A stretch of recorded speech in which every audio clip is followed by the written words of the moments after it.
지난 한 주간 우리나라에 참 많은 일들이 있었습니다. 좋은 일들보다는 나쁜 일들, 나쁜 소식들이었습니다. 은혜로운 말씀을 강단에서 전해야 하지만 이 시대를 분별하면서 하나님 말씀에 비추어 정말 하나님이 원하시는 바가 우리 가운데 무엇인지 꼭 전해야 하겠다라는 마음의 부담을 또 주셨습니다. 오늘 말씀 속에선 정치적인 내용도 포함이 됩니다. 어느 편을 드는 것이 아니니 오해 없이 들으셨으면 합니다. 오늘 설교는 제사장적인 설교라기보다는 사회 비판적인 예언자적인 설교로 준비하고 전합니다. 어떤 분은 저를 오른쪽에 서 있다고 합니다. 또 어떤 분은 저를 왼쪽에 서 있다고 합니다. 제가 어디 서 있는지 저도 모르겠습니다. 네. 참고로 최근 몇 년 동안은 마음으로 지지하는 정당이 저는 없습니다. 요즘은 그 어느 정당도 썩 마음에 들지 않습니다. 여당이나 야당이나 늘 아쉬운 마음뿐입니다. 어느 당이나 절대적인 선이 되고 혹은 절대적인 악이 되는 것은 아닙니다. 사안들에 따라 잘하는 것도 있고 때로는 못하는 것도 있습니다.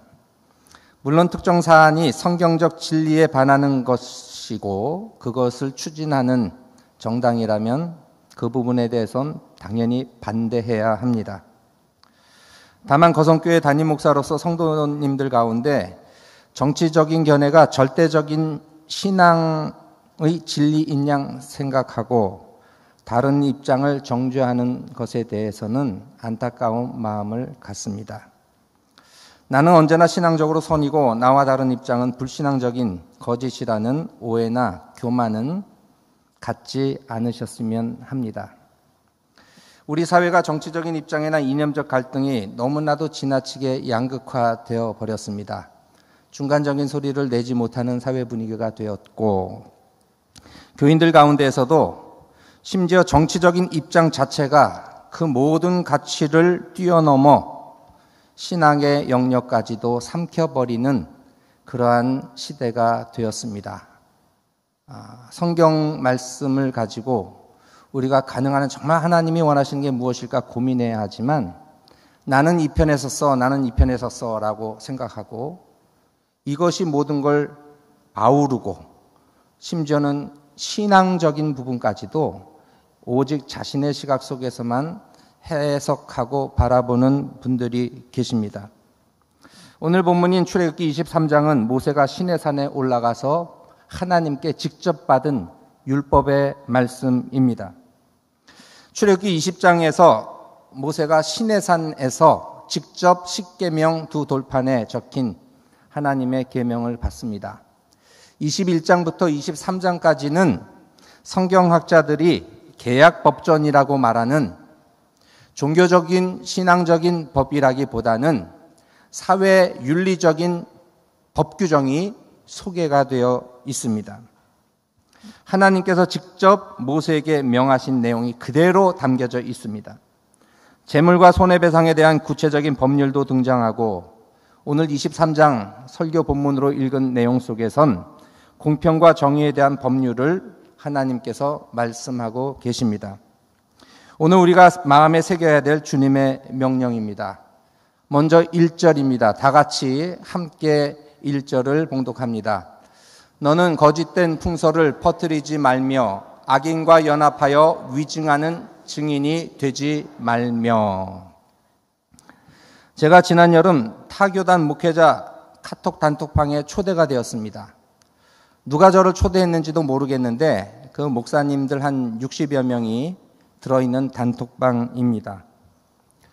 이름을 대면 알만한 목사님들도 계셨습니다. 모모 교단 목회자방이라는 이름이었습니다. 저는 모모 교단이 아닌데 제가 초대가 되었습니다. 특정한 한두 분이 계속해서 이런저런 내용을 쉴 새 없이 올렸습니다. 극단적으로 오른쪽으로 치우친 내용들이었습니다. 금방 나는 여기가 아니니까 나갈까 하다가 이분들의 생각이 어떤 것인가 드러나보자 하는 마음으로 그래도 한 2달 들어다 보았습니다. 어느 날 놀라운 기사가 인용되었습니다. 외국 신문에는 실렸지만 우리나라 신문에는 공개되지 않았다는 설명과 함께 외국의 더 가디언지의 기사 한 면이 캡처가 되어 실려 있었습니다. 한국 해경 한 분이 중국 어선의 불법 어획 단속 중에 칼에 찔려 목숨을 잃었다는 영문 기사였습니다. 희생된 해경 한 분의 영정사진과 함께 그 기사 화면이 올라왔습니다. 이 기사와 이 각주를 보면 지금의 정부가 친중국 입장이라는 것을 비난하기 위해서 이 기사를 올렸습니다. 저는 정말 이런 일이 일어났다면 문제가 심각하다라는 생각 속에서 그 목사님이 인용한 가디언지를 직접 영문으로 검색해 보았습니다. 그 기사가 있었을까요? 없었을까요? 진짜 있었어요. 똑같이 영문으로 나와 있었습니다. 다만 한 가지 다른 것이 있습니다. 그 영정사진과 기사는 14년 전인 2011년 12월 12일에 쓴 기사였습니다. 지금 일어난 일이 아닙니다. 그 당시 우리나라 대통령은 이명박 대통령이었습니다. 거짓 기사입니다. 거짓 뉴스입니다.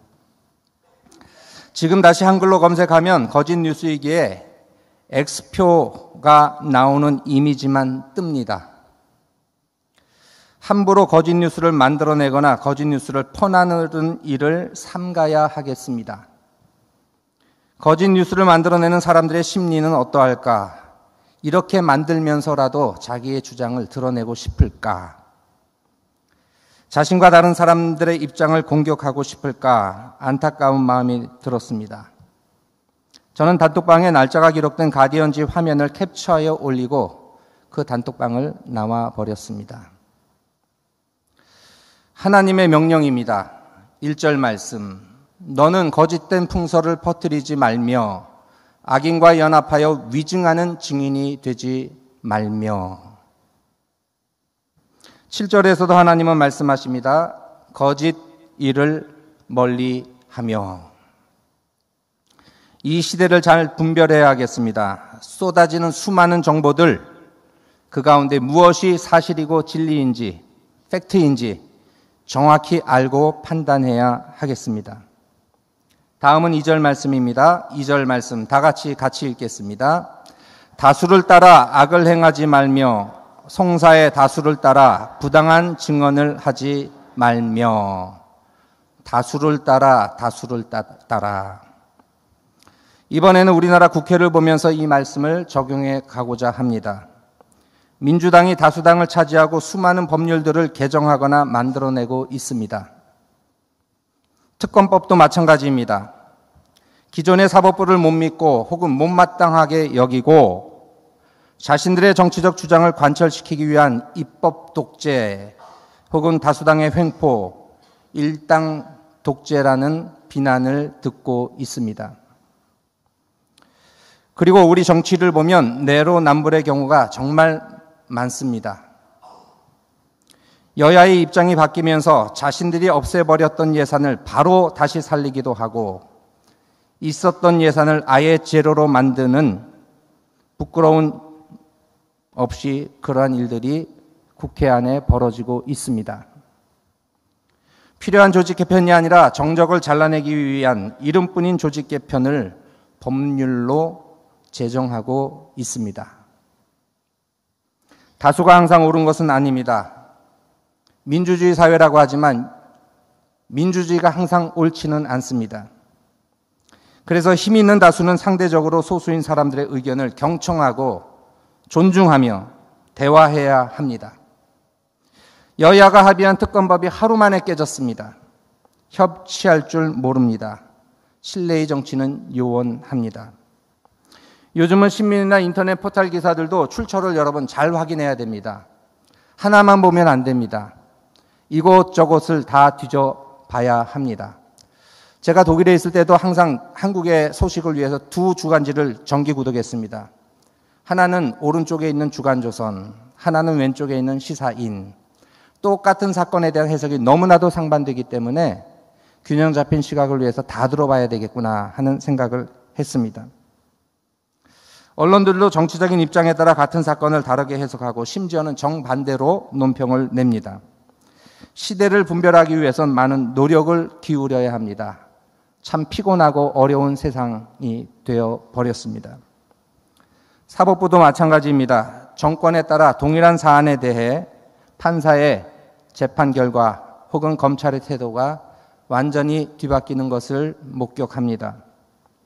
가장 공정해야 될 사법부의 재판들이 공정하지 못한 경우가 있습니다. 다 틀렸다는 게 아니에요. 일부 정치적인 사안에 대해서 오락가락하는 판결이 나오고 있습니다. 물론 검사나 판사도 인간이기 때문에 정치적인 입장을 가질 수 없습니다. 완벽한 객관은 존재하지 않습니다. 하지만 그 입장이 판결을 달리할 정도로 뒤집을 정도가 되면 이건 심각한 문제입니다. 특정인에 대한 사법적 판결 역시 마찬가지입니다. 성경은 공정, 정의, 공평을 말씀합니다. 뇌물을 받아 판결을 흐리지 말아야 할 것을 말씀합니다. 많은 정치인들이 이런저런 심지어는 통일교로 인한 여러 가지 뇌물 수수 혐의로 지금 수사를 받고 있습니다. 그런데 여러분, 심지어 하나님은 가난한 자의 송사라고 약자 편을 들어서는 안 된다고까지 말씀하십니다. 3절 말씀입니다. 가난한 자의 송사라고 해서 편벽되이 두둔하지 말지니라. 6절 같이 읽겠습니다. 너는 가난한 자의 송사라고 정의를 굽게 하지 말며. 우리는 인간들은 본능적으로 약자 편을 듭니다. 물론 우리가 어려운 사람들을 도와주어야 합니다. 그런데 재판에서는 공정해야 합니다. 정의를 굽게 하지 말고 공정해야 한다고 하나님은 말씀하십니다. 지난주 모 목사님이 구속되었습니다. 수사 단계인데 구속 수사가 진행되고 있습니다. 무엇보다 무죄 추정의 원칙에 따라 수사가 이루어져야 함에도 불구하고 또한 도주와 증거인멸의 우려가 있는 경우에만 구속 수사가 이루어져야 함에도 불구하고 그 목사님을 구속한 것은 공정한 법집행이 아닙니다. 목사이기에 교회와 교인을 놔두고 도주할 이유가 없습니다. 증거들도 이미 공개된 영상에 다 나와 있기 때문에 증거인멸의 우려가 없습니다. 아마도 이 목사님이 1월부터 공개적으로 현 대통령과 여당에 대해 반대한 것이 괘씸죄에 걸려서 정치보복이라는 생각을 지울 수 없습니다. 물론 저는 이 목사님이 잘했다고 편드는 거 아닙니다. 이 목사님도 지혜롭지 못했습니다. 다양한 압수수색들이 우파 기독교 지도자들에게 행해진 것은 특검이 특정한 정치적 입장을 대변하고 있음을 느끼게 합니다. 교회와 목사 사택에 대해 공권력을 투입시킨 것은 군사 독재 정권도 감히 하지 못했던 일입니다. 하지만 다들 자신은 공정하다는 착각을 합니다. 저는 요즘 깊이 마음에 새기고 또 새기는 단어가 있습니다. 겸손입니다. 이런저런 책을 보는데 언제나 결론에선 겸손하라고 합니다. 이런저런 강의 영상이나 방송을 보아도 겸손이 눈에 띕니다. 지난주 매일 성경 큐티 본문은 스바냐서였습니다. 제가 새벽기도 때도 강조했듯이 하나님의 심판을 이야기하는 그 스바냐서의 가장 중심 주제는 2장 3절입니다. 같이 읽겠습니다. 여호와의 규례를 지키는 세상의 모든 겸손한 자들아, 너희는 여호와를 찾으며 공의와 겸손을 구하라. 너희가 혹시 여호와의 분노의 날에 숨김을 얻으리라. 아멘. 하나님이 죄악 가운데 거하는 이스라엘을 심판하신다고 합니다. 이스라엘만이 아닙니다. 그 주변 나라들에 대해서 스바냐서 2장에는 차례차례 동서남북에 위치한 나라들에 대한 심판을 너희가 황폐하리라 말씀하십니다. 그런데 이스라엘 백성들에게는, 당신의 백성들에게는 그 심판의 진행 과정 속에서도 기회를 주십니다. 그리고 마지막으로 강하게 요구하셨습니다. 여호와를 찾아라. 정의를 구하라. 겸손을 구하라.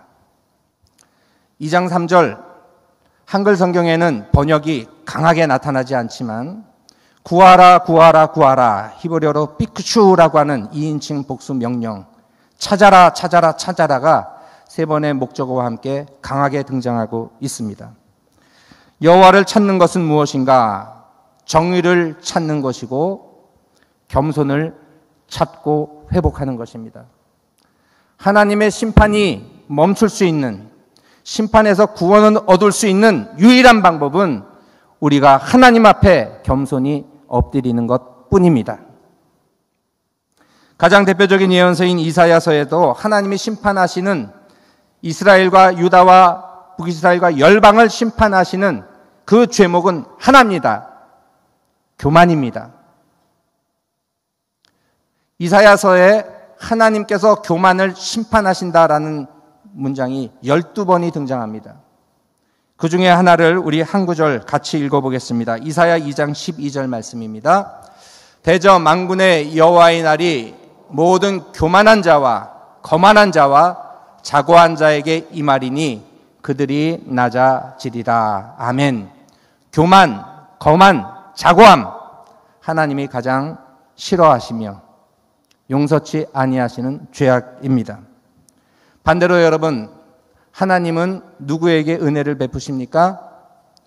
겸손한 자에게 은혜를 베푸십니다. 수많은 구절들이 등장하는데 제가 세 구절만 뽑아보았습니다. 구약 성경에서 잠언 33장 34절 우리 같이 읽겠습니다. 진실로 그는 거만한 자를 비웃으시며 겸손한 자에게 은혜를 베푸시나니.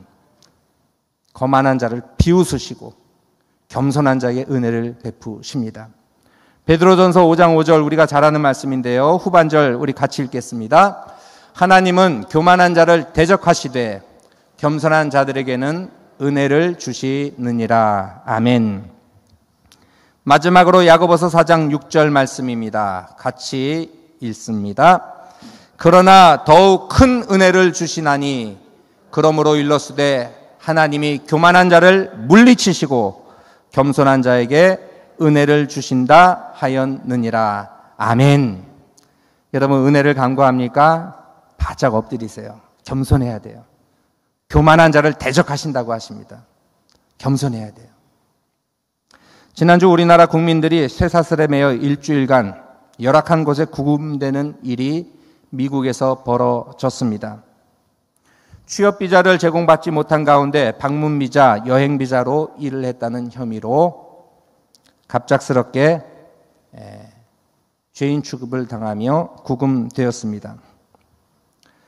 물론 정당한 비자를 받지 않은 건 사실이지만 실제로 그런 것들이 제공되는 상황이 아니었습니다. 전혀 상황을 배려받지 못하고 불법 이민자 취급을 당했습니다. 이와 더불어 일방적으로 불합리한 관세 협정을 강요당하는 일을 당하고 있습니다. 온 국민들이 미국에 대해 공분을 일으켰습니다. 트럼프 미국 대통령이 취하고 있는 최강국으로서의 힘과 위력 앞에 속수무책으로 당하는 우리나라의 현실에 다들 소가리를 하며 탄식하며 한숨을 내짓습니다. 9절 말씀, 하나님의 말씀을 기억해야 합니다. 9절. 너는 이방 나그네를 압제하지 말라. 너희가 애굽 땅에서 나그네 되었은즉 나그네의 사정을 아느니라. 출애굽하여 자유인이 된 이스라엘 백성들에게 하나님은 너희 가운데 있는 이방 나그네를 압제하지 말아라. 너희도 애굽에서 종살이 해보지 아니하였느냐? 압제 당해보지 아니하였느냐? 너희 가운데 있는 이방 나그네를 잘 대해 주어라 명하셨습니다. 신앙의 자유를 찾아 신대륙으로 떠난 퓨리탄들이 세운 나라, 미국이 자국의 이익을 앞세워 이방 나그네들을 압제하는 모습을 보면 참으로 역설적입니다.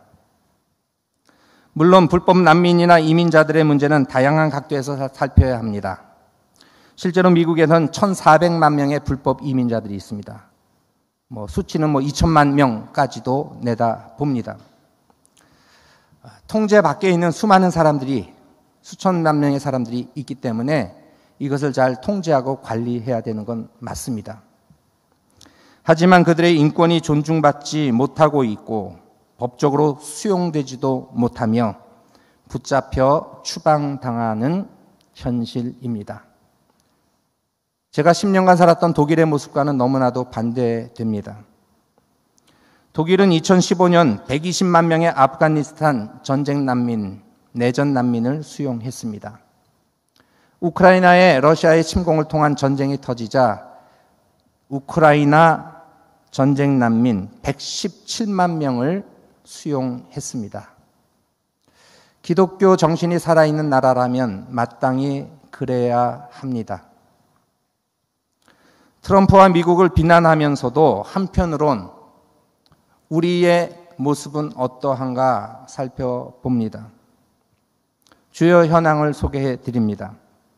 이방 나그네들에 대한 대한민국은 어떠한가? 대한민국 2023년 누적 난민의 수는 1,544명입니다. 이제까지 대한민국 역사 속에서 난민으로 받아진 총수가 1,544명 뿐입니다. 작년 신규 난민 인정자는 105명이고 2023년 난민 신청자 건수는 한 해 18,838건이었지만 난민 인정자는 그 가운데 101명, 인도적 체류 허가자는 129명이었습니다. 한국의 난민 인정률은 2.7%에 지나지 않습니다. 세계 평균은 30%에서 38%인데 그의 10분의 1도 못 미치는 2.7%에 불과합니다. 난민만의 문제가 아닙니다. 합법적인 이주민들에 대한 우리의 태도도 변화되어야 합니다. 오늘날 수많은 외국인들이 코리안 드림을 꿈꾸며 찾아오고 있습니다. 그 정도로 잘 사는 나라, 힘 있는 나라가 되었습니다. 그러나 우리 역시 인종적 차별에서 자유롭지 못합니다. 백인들에 대해서는 꾹뻑하면서 여전히 유색인종, 제3세계 사람들에 대한 여는 교만하고 또한 의심의 눈초리로 그들을 대합니다. 특별히 가난한 나라에서 온 사람들에 대해 좀 더 배려하고 받아들이는 성숙함과 관용이 우리 사회 속에 또 우리 안에 있어야 하겠습니다. 마지막으로 하나님께서 정의란 소극적인 것이 아니라 적극적인 선행임을 말씀하십니다. 4절 말씀입니다.